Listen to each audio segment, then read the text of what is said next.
met at Northern Kentucky University. So but we're both from Louisville. Like we're both. Oh, yes, Yeah, ma'am, we're yeah, both from here. Are actually from up the street from one another. yeah. So our parents are actually like maybe 5 minutes away from each other in distance, but we never crossed paths until we got to college. And so I always tell a funny story that I remember the first day that I saw her on campus. I was like, time slowed down. Her and I locked eyes on each other. We were walking towards each other, and we just looked at each other. Didn't say a word, but just looked at each other. And from that moment on, she stayed in the back of my mind, and I was here on campus, wave at her. She doesn't remember that, but I don't mind reminding her. But I yeah, don't remember that yeah, specific instance. yeah, because she's a year older than me, so I was a freshman. She was a sophomore. And yeah, I remember it just. that's good stuff. Yeah. I mean, to hear her, she excites me because I said something to her. Well, before we make a decision, check with your husband. Oh, yes, I will. You didn't say it, but you typed it because you didn't Yeah, I type did. the messages. That's what I do. And I'm like, I ain't mad at you, girl. That's what I'm talking about.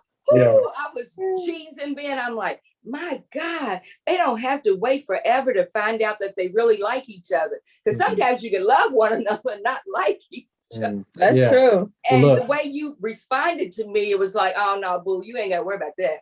I'm Yeah. checking with my sweetheart. Yeah. And then you said he's working a lot of hours. I'm like, I really like her. I hope we connect because Yeah. she's covering her man. And now what you just said, you move slow motion.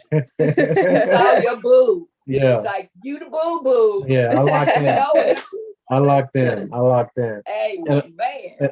And be honest with you, we dated for quite, but even before we started dating, we hung out for a little bit. Because for me, Miss Charlene, and you didn't open up. I didn't know I was going to be sharing this, but prior to her and I, dating, I talked to God, and I was like, look, where my heart is. You know how serious I am about relationships. I don't take it very jokingly. Like I date with a purpose, and so I was just like, the next woman that I date, that needs to be my wife. And so me and my wife, started hanging out shortly after that. So it was very, very intentional, very intentional. Oh man, you said something that just about excited me. You said I talked to God. You and God have a relationship. Lord, now this is what, and if he mess around and give you the desire, he'll fulfill the desire. Yes. No yes, wonder. yes. Okay, I'm jumping, but I'm gonna come back to it.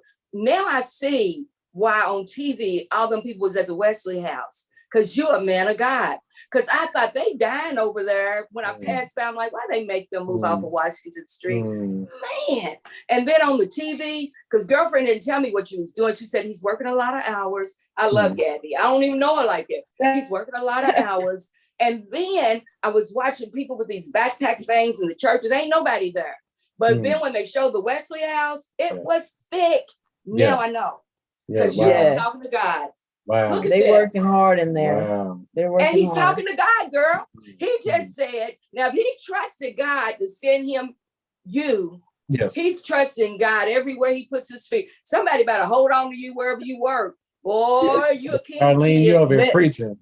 Boy, I'm just talking about what I'm talking about. You don't even know The story. the story of how he even got into the Wesley house. I mean, when you talk about favor, favor over him, and just like favor, and just like God orchestrated ordering his steps. Because her brother is on the the board of directors there, and he told her about Wesley House. I had never heard of Wesley House, Miss Charlene, and so she told me about it, and I was like, I'm not interested. He was not. A week or two goes by, and I'm like, I'm not interested. I legit was like, can you just call or send your resume? Just humor me, please. Humor me. And Look at God. Say you crossed it off the list. Yeah. And so eventually, like a month or two later, Miss Charlene, I was like, you know what, just for my wife's sake, I'm gonna go ahead and call. So I called and left a voicemail, and I didn't hear anything back. Immediately, maybe like a week later, the CEO calls me, Patricia, and she's like, hey, let's set up a call. So we talked, and she was like, I want to set up an interview. And from that interview, I'm thinking I'm applying for like something specific, so like a youth coordinator, because I said I'm good with the kids, and I'm passionate about those things. Then she called me back and was like, hey, I want to make you director of operations. So you're going to report to me directly. You're going to oversee this department. You're going to oversee this department.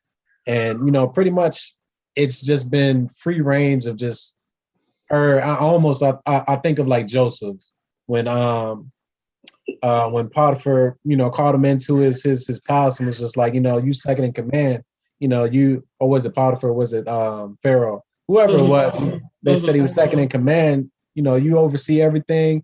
And so it was kind of like that similar situation. And so I'm just like, God, you knew what you needed to do in order to get my attention, and through my wife. So, if I don't see it, she gonna see it, and vice versa. So the way it worked out was amazing. Man, that's good news. You have no idea. You just preached. You just preached. You said a little bit about Joseph, but then you said, I'm a cloud of witness right here. Let me tell you what happened. Yeah. Hallelujah. Yes, Won't he do it? Yeah, he will. He will. More than you can think or ask for. Yeah. That's my scripture. You can't see it for this year, Ephesians 3:20-21. Man, because God is blowing my mind. I'm not surprised, but I stand in awe because he's so awesome. Because he can do anything. You mess around, send a resume, and then I was like, I found out, I don't know if you told me or went on the Facebook that you was the director of operations. Yes, ma'am. So I called Joy. I said, Joy, what does that mean? Joy is so sweet. She said, Mama, he runs everything. I said, that's why that thing was like that thing on TV. And everybody else's driveway and parking lot was empty. And I'm like, how you got all them people? Look at God. It's something about them. And I couldn't wait. And I wasn't going to be a bugaboo and keep worrying y'all about when can we talk. But I'm like, it's something about him and her. Because I'm watching you on Facebook. And it seemed like a Christian radio person done bought all the donuts for people. I'm like, our friend God. Frank. Yeah. You talking about favor? Favor ain't fair, but favor sure is fine when God gets it. Is. I'm trying to tell you, I'm so excited about your journey. Okay. Us too. It's a journey. It really is. It's a journey. Because this ain't our home. We got somewhere to go. So, girlfriend,